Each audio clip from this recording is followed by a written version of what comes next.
What's up, guys? Rick here with 5 golfers that I'm worried about for fantasy in 2023, and they are across all different ADPs. So let me just get this out there. These are not guys that I hate. These are just golfers that, based on what I've seen, where they're going in drafts right now, I'm a little bit concerned. Obviously, there is a time and place for everyone. If one of these guys that I don't like in the first or second round falls to the 6th round, obviously I'm going to be taking him, right? So this is just based on the current market, how ADP is working itself out, and a couple of statistical concerns that are raising some red flags for me. So with that caveat out there, let's jump into it.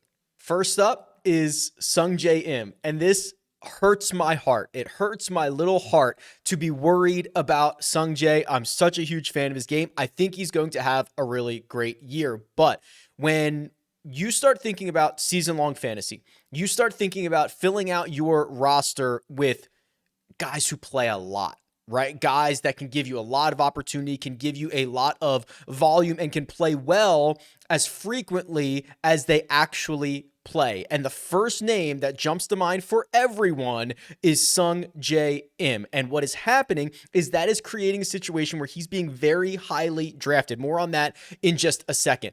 The volume that you are getting from Sungjae likely moving forward is probably not what you think it's going to be. So let's just recap his career. 2019, he had 27 qualifying fantasy starts. So that's just from the Sony Open to the BMW Championship, not the match play, not the Zurich Classic, no weird events. 27 qualifying events. That was first on tour by 3 full starts. That's what everyone remembers. Okay, and that's why Sungjae gets treated the way he does. So 2019, first by a mile in terms of volume. 2020, he had 20 qualifying starts. That was also first. Great.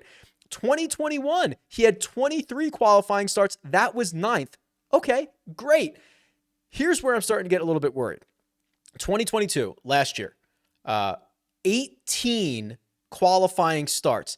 That was 98th on tour. 97 guys on tour played more frequently than Sungjae Im did. Now, why would that be? Well, we know he's settled in Atlanta, right? We know he's got a home. He's not just going from hotel to hotel playing every single week.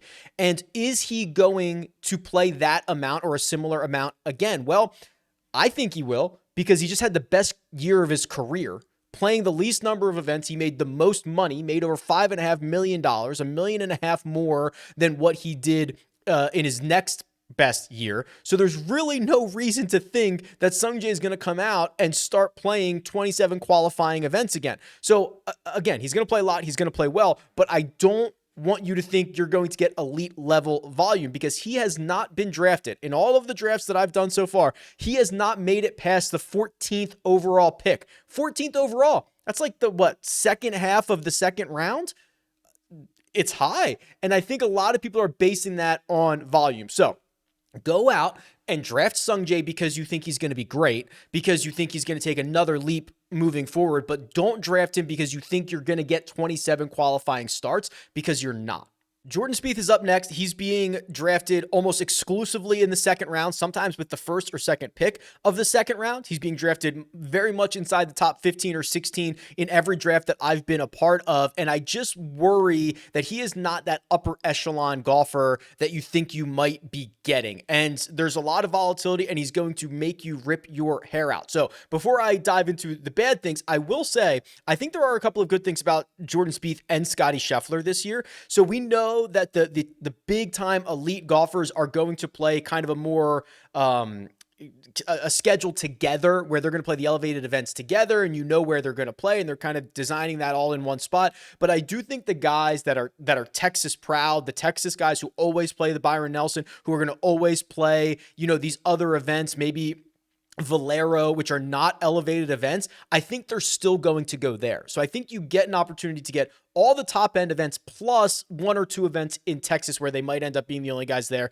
and being the favorite. So with that being said, that's a good thing about Jordan Spieth. The bad thing about Jordan Spieth is, one, I think the big problem is he is currently in the midst of his worst putting year ever, kind of by a mile. You know, he lost a quarter of a stroke putting in 2022, which is something he hadn't done in over a decade, and he's off to a pretty slow start in 2023 as well, losing strokes there. He has not gained strokes with the flat stick in a way that we would like, and then the rest of his game has been very, very volatile. And I think what this comes down to is there's kind of a two-step process in fantasy golf. You're going to have to draft a golfer, and then you're going to have to like be comfortable starting a golfer. And you are not going to have the luxury of picking and choosing spots with Jordan Spieth, because you're going to have to spend so much draft capital to get him early in the second round, middle of the second round, that you cannot realistically be sitting a guy some weeks when he's playing that you drafted in the second round. You're going to have to play him every single week. Also, I'm not even sure we're all that good at deciding what's a good spot and what's a bad spot for Jordan Spieth, right? If you had the luxury of drafting Jordan Spieth last year, would you have played him at the RBC Heritage, a place where you can't really spray it off the tee and get into a lot of trouble? Well, of course, he goes out and wins there, losing 2.5 strokes putting. So I'm not even sure you're going to have the luxury of being right more often than not. So you're going to have to plug in Jordan Spieth all the time. You're going to have to spend a lot of draft capital on getting him. You're going to pass up on some of the guys around him that are going, because that's really the other thing too. There's kind of an opportunity cost here at the front end of the second round. The names that you're giving up to get Jordan Spieth are like Colin Morikawa, Victor Hovland, Tom Kim, Will Zalatoris. I mean, that's a lot of star power to overlook here. So I would prefer Spieth maybe start of the third, middle of the third. If he drops to that spot, I think you've got a high-end guy who can contend in a lot of majors and snap off a win in Texas or somewhere like that. But I'm already dreading the idea of having to start Jordan Spieth every single week, because I know he's going to burn me a lot. Next up is Hideki Matsuyama, and he is coming off of a really bizarre year where he had a lot of WDs. He had that strange DQ at the Memorial, and his statistical profile does not look like the statistical profile of Hideki Matsuyama. If you just handed me this, I would have taken 10,000 guesses before I said, oh, this is Hideki's stat profile. The good news is he is currently in one of the best putting stretches of his career, gaining a half a stroke putting in 2023 so far. He was pretty good, a small loser in 2022. We're seeing some pretty good gains there, but we are seeing a complete loss of the ball striking. You know, he lost strokes off the tee in his final 6 measured events and lost in 9 of his last 10. Approach play, he's been losing multiple strokes at times. Yes, he can gear it up and gain 9 strokes on approach in a single week, but we did not see anything close to that on a consistent basis. I think in general, you are weary, or you should be weary, of guys that are not playing to their baseline, especially if they at one point had a really, really elite skill set. And for Hideki, for a long time, one of the best iron players in the world and great driver as well, losing that, which he's done statistically, generally takes a lot of time to come back. We saw it with Ricky Fowler, which I'm not even sure it's come back yet. Same thing with Gary Woodland. We've just seen it with other guys enough to be very, very concerned about this. He has not gotten past 3.5 in any drafts that I've done thus far. So that's basically 20th, 21st at most. So that's a really awkward spot on the draft board, because you are now getting to the point where, hey, do I take like a high upside star or something, or like a second tier star, something like that? Or do I go with volume? And this is where the Sahith Tagalas start creeping in. The Brian Harmons start creeping in. The guys that are going to play a lot more frequently than Hideki Matsuyama will. To put this into perspective, Hideki Matsuyama last season averaged 60 fantasy points over 15 starts. Sahith averaged 68 fantasy points over 24 starts. Adam Svensson, 61 over 22. Davis Riley, 64 over 21. Denny McCarthy, 60 over 21. So there are going to be a lot of guys that play a lot and have, at least for the last year, given you the same level of fantasy production that Hideki has. And at the 20 spot or the 21 spot on the draft board, that's where those guys start to creep up here. So it's going to end up being very difficult to draft Hideki Matsuyama in the first 20 picks. If he gets to like the 30th pick, the 35th pick, I'm much more interested, but there's just going to be a lot of volume guys that can give you probably similar production. And if this ball striking continues for Hideki, maybe even better production from him.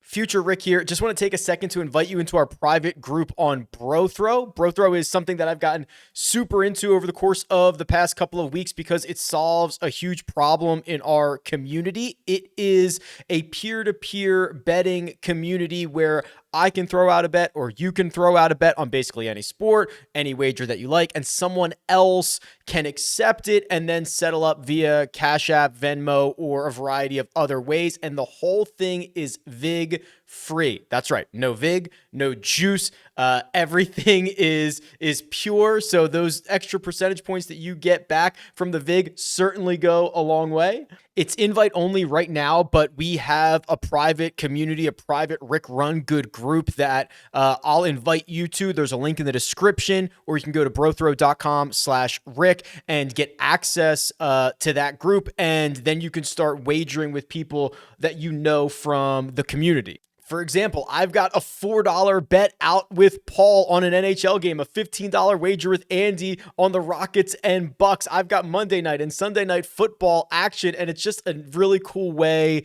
for me to stay interested, for me to stay engaged in a lot of other sports, and I don't have to worry about paying juice. I can just kind of wager with friends. The good part about this, it's not a sports book, right? So this is available in all 50 states. There is no fee to sign up. And because we have this private little community, you're basically just wagering against people that are Rick Run Gooders or are Run Gooders. So it is, it's been really fun. It's been really cool. We've got a couple of dozen guys already in the group. I encourage you to join because the bigger we get that group, the more wagers that are going to be out there, the more things that we can do, and we can do it all juice free. We can do it all VIG free. So the bigger, the better. There's a link in the description. It's brothrow.com/Rick. Next up, Mito Pereira. And this was kind of a tale of two seasons for Mito. We'll get to that in just a second, but look at this stat profile coming down the stretch. Again, a guy who's generally a great driver of the golf ball starts to lose in certain weeks, multiple strokes off the tee, misses 4 straight cuts from the U.S. Open to the Open Championship, kind of gets a little bit better to start off his 2023 season, but still a little bit to be concerned about. The putters and the short game has always kind of been all over the place. But the two versions of Mito that we saw last year were like before the PGA Championship and after the PGA Championship. Obviously, he had the really close call. He had the lead on the 72nd hole, makes double bogey, doesn't even get into the playoff in which JT ends up beating Will Zalatoris. But in his starts before that, and including the PGA Championship, he was averaging 63 fantasy points, and he was ball striking like a maniac. It was all good stuff. After that, 8 qualifying starts after that, he only averaged 48 points per start coming in. He had 5 weeks in which he was a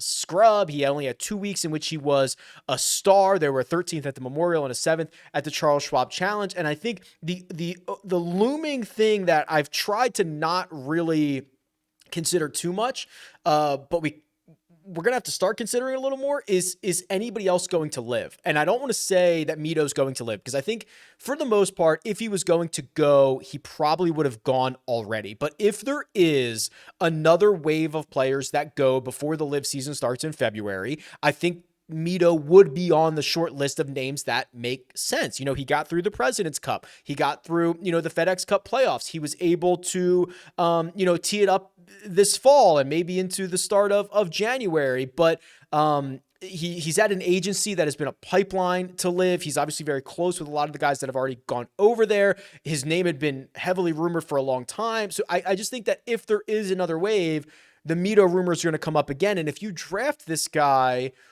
and don't get any production out of him after February, like that, again, a lot of draft capital being spent there. So I think there are some reasons to be concerned about Mito, and probably won't end up on a lot of, I think I drafted him once, but it was very late, and he just probably won't be ending up in a lot of my teams. Finally, Chris Gotterup is the last one. And I don't really want to pick on Gotterup. I kind of want to use him as an example. And the reason I have to use him as an example is because he's actually being drafted. And because of his qualifying starts last year, he played really, really well. So if you go back and look at the data, he had 9 qualifying starts in 2022, which is a very small sample size, but he finished right between Sungjae Im and Jordan Spieth in terms of average fantasy points scored. So that is why he's being drafted. So it's actually a nod and a testament to how good he was that he's actually being drafted, and I have to include him in this list of guys that you should not be drafting. So the problem with Chris Gotterup and guys like Chris Gotterup, he doesn't have PGA Tour status. Right. So basically everything, like, we have zero idea what his production is going to be. Now we have some level of assumption that he's going to be getting sponsors invites, but those are going to probably be few and far between. There's only a maximum number of sponsors invites that you can accept over the course of a year. And we might not know about them until like the week before. So it's going to be hard to kind of schedule out when you're going to get Chris Gotterup. The other thing is you're going to also be at the mercy of him finishing inside the top 10, right? If you finish inside the top 10, you get to play the next week. And it doesn't, even if you had a sponsor's invite for that week, you don't have to use it. So there's a really kind of, unless he plays really well and gets conditional status like we saw with Will Zalatoris, or he just snaps off and wins something and becomes a member immediately, it's going to be really hard to predict how often you're going to get access to Chris Gotterup. So I'm going to give you an idea of how to do this. And I think the best way to check up on guys and what their status is to simply go to their PGA Tour profile. So if you pull up Chris Gotterup, type in Chris Gotterup into Google and go to his PGA Tour profile. If you scroll down to the bottom, it tells you what their current status is. So he has Korn Ferry Tour status for the 2023 season. That's how to read that. Let me show you somebody else that might make a little bit more or look a little bit different than this. So here's Andrew Putnam, which is just a random name that I thought of.